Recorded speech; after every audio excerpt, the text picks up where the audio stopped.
kesempatan kali ini saya ingin membacakan kisah perjalanan hidup dari Ali bin Abi Thalib. Nama lengkapnya Ali bin Abi Thalib adalah Ali bin Abi Thalib bin Abdi Manaf bin Abdul Muttalib bin Hashim bin Abdi Manaf bin Qusay bin Kilab bin Murrah bin Ka'ab bin Luway bin Ghalib bin Fir bin Malik bin Al-Nadar bin Kinanah Abdul Hasan bin Husain. Silsilah Ali bertemu dengan Rasulullah SAW pada kakek beliau Abdul Muttalib. Ali lahir di Makkah tanggal 13 Rajab sekitar 10 tahun sebelum Nabi Muhammad SAW menerima risalah kenabian atau sekitar tahun 599 Masehi. Beliau berasal dari Bani Hashim. Ayah Ali bernama Abu Thalib, saudara kandung Abdullah bin Abdul Muttalib, ayah Rasulullah SAW. Ibu Ali bernama Fatimah binti Asad bin Hashim. Jadi Ali bin Abi Thalib merupakan saudara sepupu Nabi Muhammad SAW.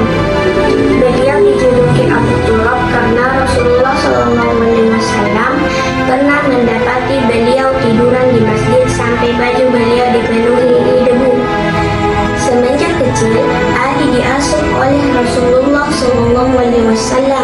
Rasulullah SAW mengasuh Ali sebagai balas budi terhadap Abu Thalib yang telah mengasuh beliau ketika tidak punya bapak dan ibu serta kehilangan kakek tercinta. Abu Thalib juga terlalu banyak beban dan pekerjaan serta banyak keluarga yang harus dinafkahi. Padahal Abu Thalib hanya memiliki sedikit harta. Ali bin Abi Thalib menikah dengan Fatimah Az-Zahra, putri Rasulullah SAW, dan dikaruniai dua orang putra bernama Hasan dan Husain. Ali bin Abi Thalib adalah pemuda pertama yang memasuki agama Islam pada usia 7 tahun. Ada yang mengatakan 8 tahun atau 10 tahun Ali sudah memeluk agama Islam. Ali bin Abi Thalib adalah pemuda yang terkenal akan kecerdasannya dan kebijaksanaan dan sifat amanah yang dimiliki. Ali bin Abi Thalib membuat Rasulullah SAW sangat menyayangi beliau. Keberanian Ali sangatlah teruji. Tatkala Nabi Muhammad SAW berangkat hijriah, Ali tidur di atas ranjang Nabi Muhammad SAW dengan tujuan menipu kaum Quraisy yang ingin membunuh Nabi Muhammad SAW. Ia tidur berselimut di atas ranjang Nabi Muhammad sehingga seolah-olah Nabi Muhammad masih tertidur. Padahal tidur di atas ranjang Nabi Muhammad saat itu sangatlah berisiko. Nabi Muhammad pada waktu itu menjadi orang yang sangat diburu oleh kaum Quraisy.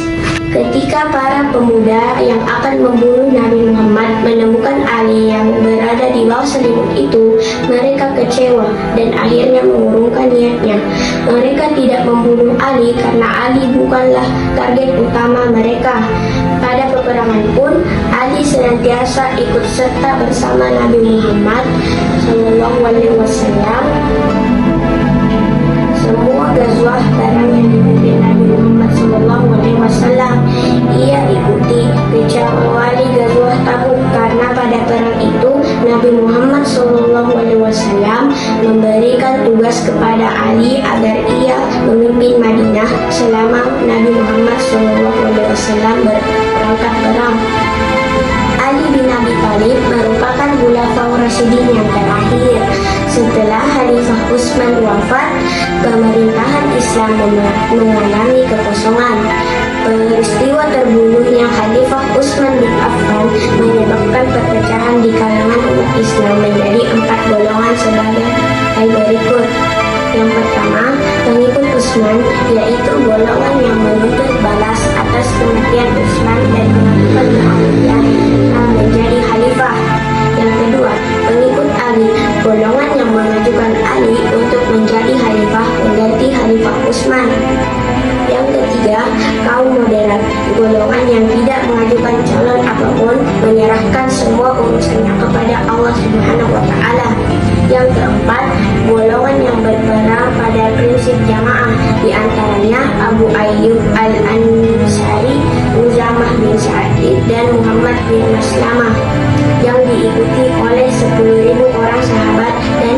muslimin yang memandang bahwa Utsman dan Ali sama-sama sebagai pemimpin. Ali merupakan calon terkuat untuk menjadi khalifah karena banyak didukung oleh para sahabat senior. Mereka menawarkan kursi kepemimpinan kepada Ali, namun Ali menolaknya. Ali tidak menginginkan kursi pemerintahan, akan tetapi di sisi lain, para pemuka Mujahirin dan Ansar mendesak Ali untuk menerima tawaran tersebut untuk menghindari terjadi fitnah yang dapat menimbulkan perpecahan di kalangan umat Islam menjadi lebih besar. Akhir bulan Zulhijjah tahun 35 Hijriah bertepatan dengan tanggal 23 Juni tahun 656 Masehi, Ali dibaiat oleh kaum muslimin.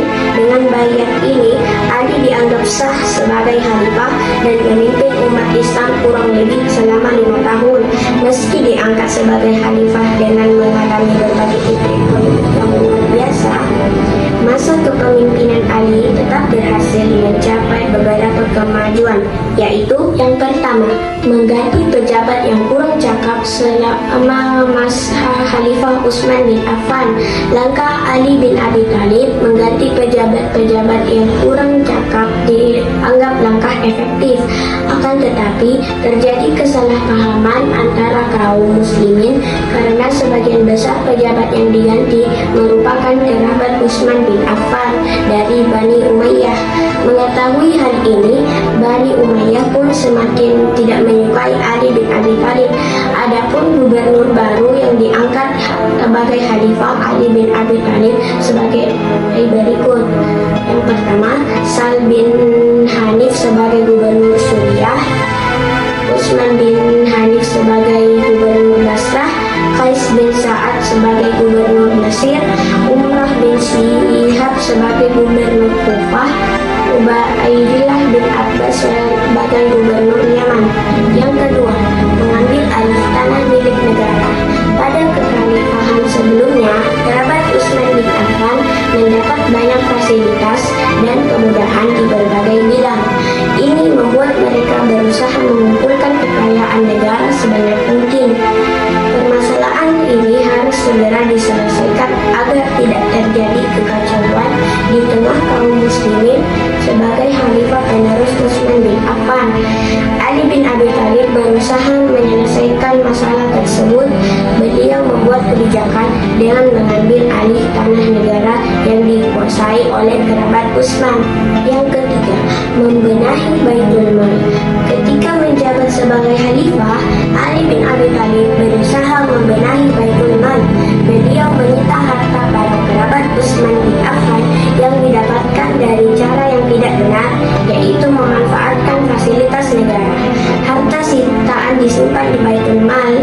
Harta tersebut akan digunakan untuk kesejahteraan umat Islam. Ketika berlangsung pertempuran antara Ali bin Abi Thalib dan Muawiyah bin Abu Sufyan, khalifah pertama Bani Umayyah, orang-orang di sekitar Ali menyarankan agar mengambil dana dari Baitul Mal sebagai hadiah bagi orang-orang yang membantunya. Tujuannya untuk mempertahankan Ali dari kaum muslimin. Mendengar ucapan itu, Ali bin Abi Thalib sangat marah dan berkata, "Apakah kalian memerintahkanku untuk mencari kemenangan dengan kezaliman? Demi Allah, aku tidak akan melakukannya selama matahari masih terbit dan masih ada bintang-bintang di langit." Keempat, memajukan bidang ilmu bahasa. Pada masa pemerintahan Ali, penulisan huruf hijaiyah belum dilengkapi dengan tanda baca seperti kasrah, fathah, dhammah, dan syaddah. Hal tersebut menimbulkan kesalahan dalam pembacaan maupun pemahaman teks-teks Al-Quran dan hadis pada daerah-daerah yang jauh dari Arab. Untuk menghindari kesalahan semakin luas, Ali bin Abi Thalib memerintahkan Abu Aswad Ad-Duwali untuk mengembangkan ilmu-ilmu pokok yang membahas tata bahasa Arab yang disebut sebagai ilmu Nahwu. Abu Aswad Ad-Duwali mempelajari ilmu Nahwu dari Ali bin Abi Thalib sehingga beberapa ahli sejarah menjuluki Ali bin Abi Thalib sebagai bapak ilmu Nahwu. Ali juga beliau memerintahkan pemberian tanda baca atau harakat pada tulisan Arab. Usulan tersebut diberikan karena sang khalifah melihat banyak kaum muslimin yang salah dalam membaca Al-Quran. Tidak hanya Ali, Ad-Duwali pun memiliki kekhawatiran yang sama. Yang kelima, membentuk satuan keamanan. Ali berusaha menjaga stabilitas keamanan dalam negeri. Beliau memerintahkan para amir di berbagai wilayah Islam untuk membentuk satuan keamanan terpadu sebagai berikut. 1. Kepala negara atau gubernur yang mempertanggungjawabkan dan mempersiapkan kekuatan militer yang ditempatkan di wilayah yang harus digaji dari Baitul Mal wilayah. Yang kedua, kepala negara atau gubernur wajib mengangkat komandan militer yang bertanggung jawab langsung kepadanya. Yang keenam, membangun kota Kufah. Kota Kufah serta 4 memegang peranan penting pada masa pemerintahan Ali bin Abi Thalib. Beliau pernah memindahkan ibu kota pemerintahan Islam dari Madinah ke kota Kufah.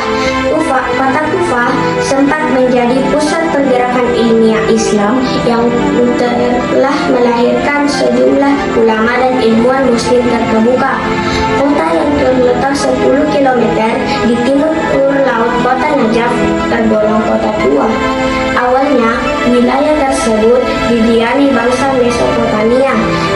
Ketika kerajaan Sasani berkuasa, kota Kufah merupakan bagian dari provinsi Suristan. Kufah ditaklukkan umat Islam tahun 637 Masehi di era kepemimpinan Khalifah Umar bin Khattab.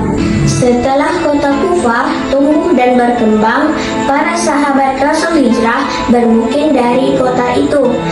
Beberapa sahabat Nabi Muhammad SAW yang bermukim di kota Kufah antara lain Ibnu Abu Waqqas, Abu Musa, Ali bin Abi Thalib, Abdullah bin Mas'ud, Salman Al-Farisi, Ammar bin Yasir, serta Huzaifah bin Yaman. Dalam perjalanannya ke kota Kufah menjadi pusat perkembangan ilmu pengetahuan dan ilmu agama Islam. Pada era itu, kota Kufah menjadi pusat penafsiran Al-Quran. Abdullah bin Mas'ud dengan sukarela mengajarkan tafsir serta hadis kepada masyarakat Kufah. Khalifah Ali bin Abi Thalib wafat diserang oleh salah seorang pengikut Khawarij, Abdurrahman bin Muljam. Peristiwa tersebut terjadi pada malam Jumat waktu sahur sebelum salat subuh tanggal 17 Ramadan tahun 40 Hijriah. Dalam usia 65 tahun, Ali bin Abi Thalib dimakamkan di dekat Darul Imarah Kufah.